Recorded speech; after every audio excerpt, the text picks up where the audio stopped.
He rode through the woods on a big blue ox. He had fists as hard as chopping blocks. 500 pounds and 9 feet tall. That's Paul. Talk about workin'. When he swung his axe, you could hear it ring for a mile and a half. Then he yelled, "Timber!" and down she'd fall, for Paul. Talking about drinking, that man's so mean that he'd never drink nothing but kerosene. And a 5-gallon barrel is a little bit small, for Paul.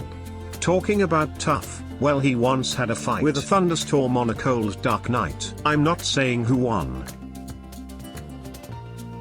but it didn't storm at all, round here, thanks to Paul.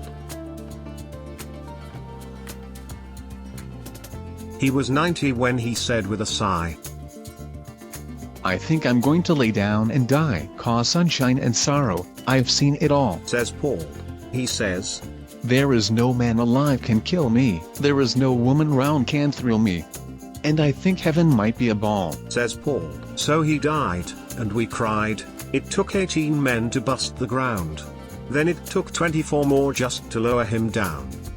And we covered him up and we figured that was all, for Paul. But late one night the trees started shaking, the dogs started barking and the earth started quaking, and out of the ground with a "Hi, y'all," comes Paul. He shook the dirt off his clothes. He scratched his butt and wiped his nose. "You know, being dead wasn't fun at all," says Paul. He says, "Up in heaven, they got harps on their knees, they got clouds and wings but they got no trees. I don't think that's much of a heaven at all," says Paul. So he jumped on his ox with a fare thee well. He says, "I'll find out if there are trees in hell." And he rode away, and that was all we ever seen, for Paul. But the next time you hear a timber yell, that sounds like it's coming from the pits of hell. Then a weird and devilish ghostly wail, like somebody is chopping off the devil's tail. Then a crash, a call, and a fall.